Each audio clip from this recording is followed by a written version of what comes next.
வெற்றி உங்களை தேடி வராது. ஒரு கிராமத்தில் அரவிந்த் என்ற இளைஞன் வாழ்ந்து வந்தான். அவனுக்கு வாழ்க்கையில் பெரிய கனவுகள் இருந்தன. ஆனால் அவன் எவ்வளவு முயற்சி செய்தாலும் வெற்றி மட்டும் அவனை விட்டு தூரமாகவே இருந்தது. ஒரு நாள் அவன் தனது நண்பரிடம் கேட்டான், நான் ஏன் வெற்றி பெற முடியவில்லை? அதற்கு நண்பன் சிரித்துக் கொண்டே சொன்னான், நீ சில நேரங்களில் மட்டும் முயற்சி செய்கிறாய். ஆனால் வெற்றி என்பது தினமும் தொடர்ந்து முயற்சி செய்பவர்களைத்தான் தேடி வரும். அந்த வார்த்தை அரவிந்தின் மனதில் ஆழமாக பதிந்தது. அதன் பிறகு அவன் கடந்த கால தோல்விகளை நினைத்து வருந்தவில்லை. எதிர்காலத்தை நினைத்து பயப்படவும் இல்லை. இன்று என்ன செய்ய வேண்டும் என்பதிலேயே கவனம் செலுத்தினான். நாட்கள் சென்றன.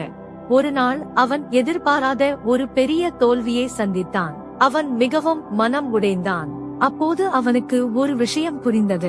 சவால்கள் நம்மை உடைக்க வருவதில்லை, அவை நம்மை வலிமையாக்கத்தான் வருகின்றன. அவன் மீண்டும் எழுந்தான். மீண்டும் முயற்சி செய்தான். அவனால் மாற்ற முடியாத விஷயங்களை விட்டுவிட்டான். ஒரு கதவு மூடப்பட்டால் இன்னொரு வாய்ப்பு திறக்கும் என்று நம்ப ஆரம்பித்தான். கச்சிதமாக இருக்க வேண்டும் என்று நினைப்பதை நிறுத்தினான். ஒவ்வொரு நாளும் சிறிது சிறிதாக முன்னேறினால் போதும் என்று முடிவு செய்தான். அவன் செய்த தவறுகள் அனைத்திலிருந்தும் பாடம் கற்றுக்கொண்டான். அவனுடைய நேரத்தையும் சக்தியையும் வீணாக்கும் விஷயங்களுக்கு வேண்டாம் என்று சொல்ல கற்றுக்கொண்டான். அவனுடைய கனவுகளுக்கு அருகில் கொண்டு செல்லும் விஷயங்களுக்கு மட்டும் ஆம் என்றான்.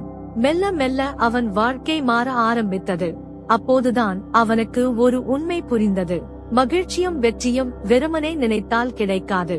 அதற்காக முதல் அடியை நாம் எடுத்து வைக்க வேண்டும். ஏனெனில் 1000 மைல் பயணமும் ஒரு சிறிய அடியில்தான் தொடங்குகிறது. ஆண்டுகள் கடந்தன. ஒரு நாள் அரவிந்த் தனது கனவுகளை அடைந்தான். அவனை பார்த்த அனைவரும் அவன் அதிர்ஷ்டசாலி என்று சொன்னார்கள். ஆனால் அவனுக்கு மட்டும் தெரியும், அது அதிர்ஷ்டம் இல்லை, கைவிடாமல் தொடர்ந்து நடந்த பயணத்தின் பலன். அதனால் நண்பர்களே, உங்கள் இலக்கில் கவனம் செலுத்துங்கள். பொறுமையாக இருங்கள். முன்னேறிக்கொண்டே இருங்கள். ஏனெனில் கைவிட மறுப்பவர்கள்தான் வெற்றியை அடைகிறார்கள். மறக்காதீர்கள், உங்கள் வாழ்க்கையின் சிறந்த நாட்கள் இன்னும் வரப்போகின்றன.